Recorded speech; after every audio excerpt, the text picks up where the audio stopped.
Hi, this is Stacey of Ellis Family Farms, and it was cloudy this morning. Well, it's still pretty cloudy, but the wind's picking up, so I get the feeling it's going to blow the clouds away, and we're going to start having some sunshine. But it's already beautiful. It's about 69 degrees. It's probably a little bit cooler than it outside. That's my garage inside of my barn thermometer that I was looking at just then, but it's still beautiful. I had wanted to talk to you a little bit. I've been having a goal of putting out a video 5 days a week, and then I had another bad round with my eczema. And when it's not just a skin issue, it's so bad. You feel terrible, and I'm in a lot of pain. I look terrible. I feel terrible, and I just can't bring myself. I almost can't get out of bed, but I'm feeling pretty good. Yesterday I felt pretty good. Today I'm feeling pretty good. And so as long as I'm feeling good, I'm going to be putting these videos out, no matter how short or long. If I'm struggling, I may not be able to get them out, but I'm going to continue to work at it. So let's get started. My broccoli, these ones that I transplanted that I had bought at the store, and those I had gotten eaten so badly, but look what I found yesterday. A baby broccoli head. I'm so excited. And I don't know what's causing that. I may have to look it up and see what the deal is. It could be just because it's just too wet. I don't know, because it has certainly been wet. Though we might have a few days of being able to get dried out.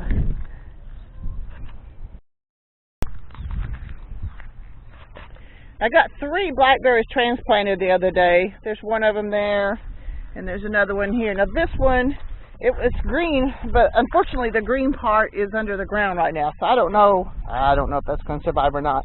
But at least we've got 3 more blackberries that we've taken off of the other blackberry bushes that we had pruned off of them, so that's pretty cool.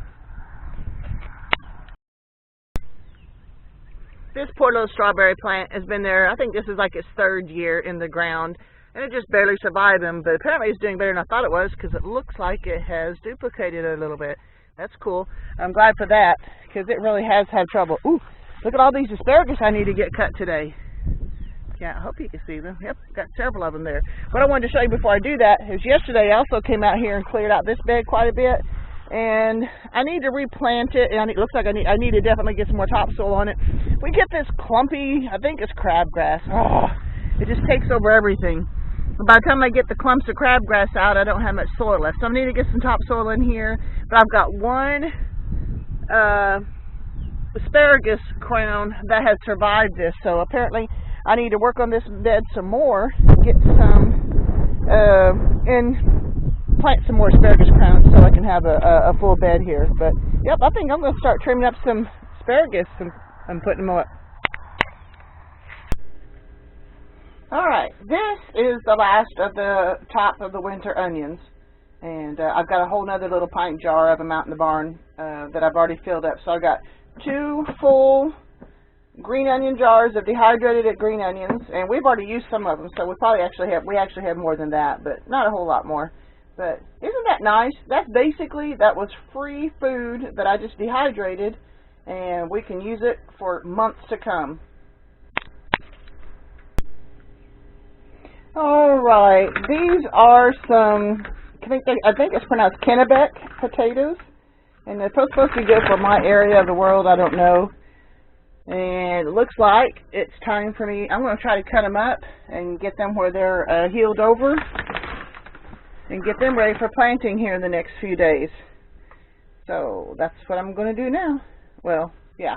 And I'm going to plant some radishes later, hopefully. We'll see how that goes. We'll work on it. Well, I've got them cut up, and of course the ones that have the sprouts on them, those are easy. You can just cut those off. I've got those. The ones that didn't have sprouts on them, I tried to make sure that there were some eyes somewhere where they could sprout if they wanted to. So, yeah, they're done. I just don't know how good it did, but we'll see. We'll let them all heal over now here in the next few days. Maybe even this weekend we can get them in the ground. We'll have to see. But at least it's ready. Getting ready for that stage of it. This is a little bit of the pot of the ground that Kinsey was working on the other day for me, and I came back through and I've hoed it up and I've raked it, and now I'm going to start trying to plant some radishes in it. But as wet as it was the other day, it's dry now. I need to water where I planted the peas, and definitely need to water in the radishes once I get them in. I've got 2 short rows planted here, and that doesn't sound like very much, but I think it'll work out.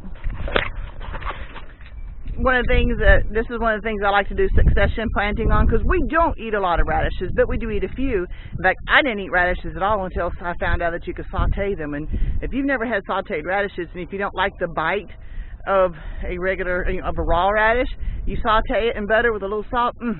Takes it on a kind of a nutty flavor, and it's really good. And I did also ferment some radishes last year that I kind of liked them when they were fermented.